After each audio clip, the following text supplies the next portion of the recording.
måned, og sammen med alle dine klassekammerater. Og i dag bliver du konfirmeret, også med dine klassekammerater.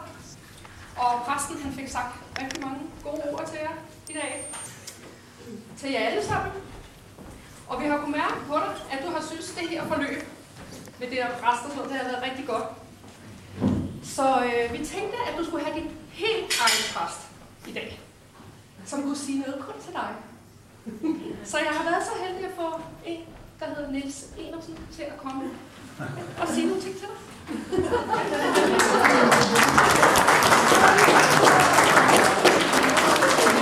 Goddag. Og konfirmanden, hvor er han? Derovre.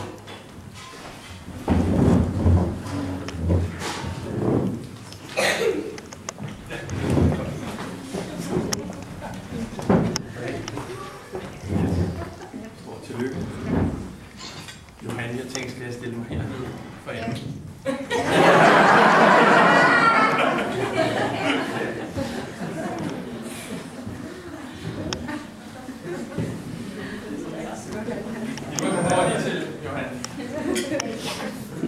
Det kunne du godt have sagt.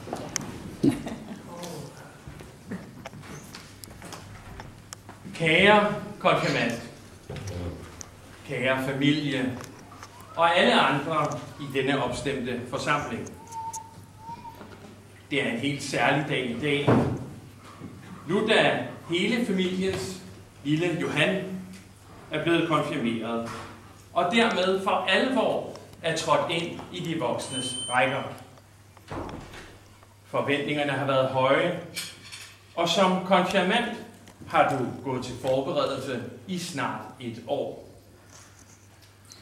Jeg har fået overdraget forberedelsespapirerne fra din præst Gunnar Gunnarsen, og det ses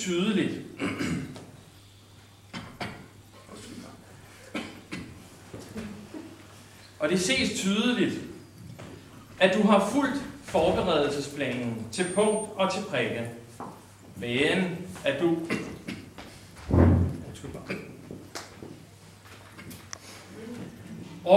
du har fungeret eksemplarisk, og at du oprigtigt har været interesseret, motiveret og videbegærlig omkring kristendommen.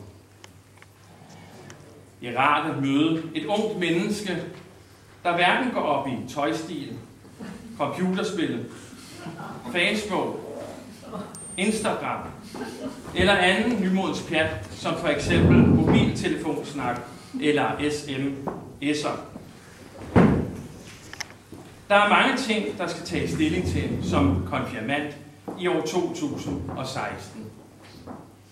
Hvor det skulle holdes, hvem der skulle med, og da gaverne har spillet en meget lille rolle for dig, så kan jeg forstå, at du nærmest har følt dig presset til at modtage dem alligevel.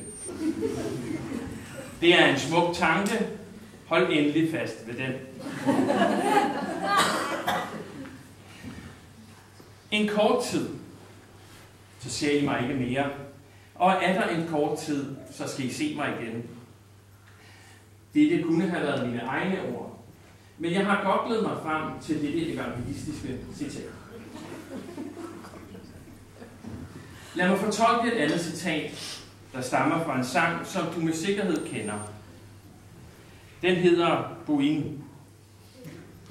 Den kommer fra Nick og Jays 13. album. Ved du, hvad hun siger til mig? Ved du, hvad hun siger til mig? Hun siger, baby, lad mig poppe den for dig. Lad mig poppe den for dig. Buin. Buin. Ja, her bliver der naturligvis sunget om popmusik. De drenge, de elsker virkelig buin og pop. Ligesom du elsker nutidens popmusik.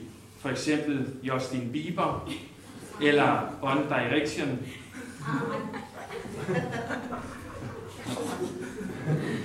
Et andet nærliggende musikalsk citat kunne være fra Kasper Windings sang Sjæl i flammer. For nu skal der sættes fuld i konfirmationsfesten.